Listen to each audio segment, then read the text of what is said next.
4 मार्च 2026 को 36 वर्षीय महिला कविता के संदिग्ध परिस्थितियों में हुई मौत अब गंभीर विवाद का रूप लेती जा रही है। मृतका के बेटे आर्यन ने अपनी मां की मौत को हत्या बताते हुए पुलिस प्रशासन और सरकार की कार्यशैली पर सवाल खड़े किए। आर्यन का आरोप है कि न्याय की मांग करने के बावजूद स्थानीय पुलिस अब तक कोई ठोस कार्रवाई नहीं कर रही है।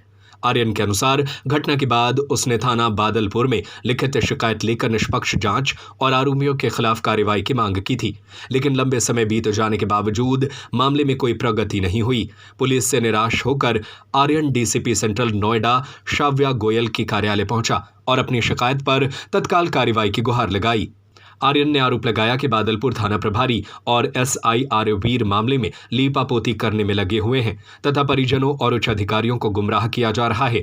उसने कहा कि यदि समय रहते निष्पक्ष जांच होती तो सच्चाई सामने आ चुकी होती। डीसीपी सेंट्रल नोएडा श्राव्या गोयल ने आर्यन को आश्वासन दिया कि पूरे प्रकरण की गहनता से जांच कराई जाएगी और दोषी पाए जाने वालों के खिलाफ उचित कानूनी कार्रवाई की जाएगी।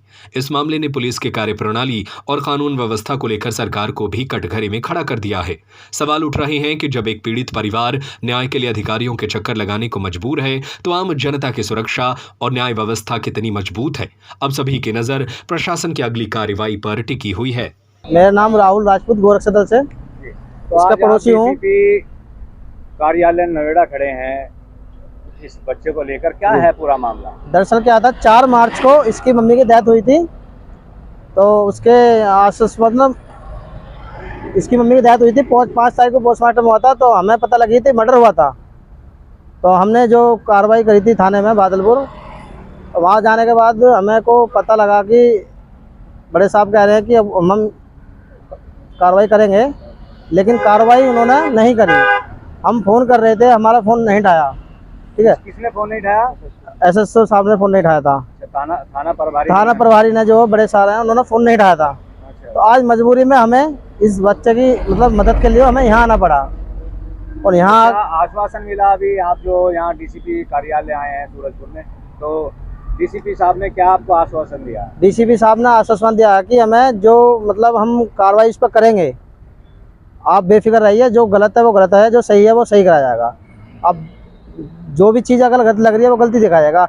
हमें लगा कि वो मर्डर है, वो हकीकत में ही मर्डर है, दुर्घटना नहीं है। हमें दुर्घटना बताई गई है, थाने साहब ने वीडियो वगैरह देखी थी, उसमें भी हमें जो मतलब गलत दिखाया जा रहा था ना, ये गलत है, वो गलत नहीं है। लोगों को भ्रमित किया जा रहा है। हाँ, आपका कहना ये हमारा, हाँ यही है हमारा कहना कि वो गलत वो बता रहे हैं। हमारी निगाह में वो सही है, क्योंकि सही इसलिए है कि उसकी मम्मी जो है मारी है, जहाँ पर आपको जो है हत्या की आशंका है। हाँ, एक्सीडेंटल बताया जा रहा है। हाँ जी, हाँ जी, हत्या की आशंका है कि उसकी महिला की हत्या की है, हत्या की गई है, यही मामला है। और उस बंदे का क्या हिसाब है, जिस टाइम 4 तारीख में उसकी मम्मी खत्म हुई थी इस बंदे की, उसी दिन उसी बंदे ने मोबाइल से सारे पैसे निकाल लिए, जो भी पैसा था उसके अकाउंट में सारा निकाल लिया।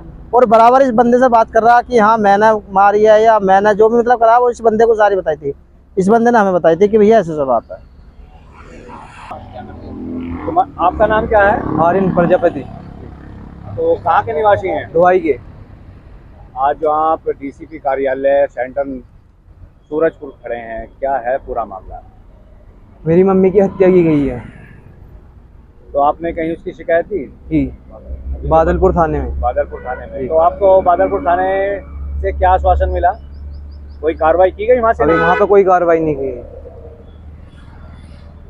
तो आज जो यहाँ आप डीसीपी कार्यालय हैं, आपको यहाँ से क्या आश्वासन मिला आला अधिकारियों द्वारा? यहाँ पे बोल रहे हैं कि हम तुम्हारी मम्मी के केस को लेके तहकीकात करेंगे।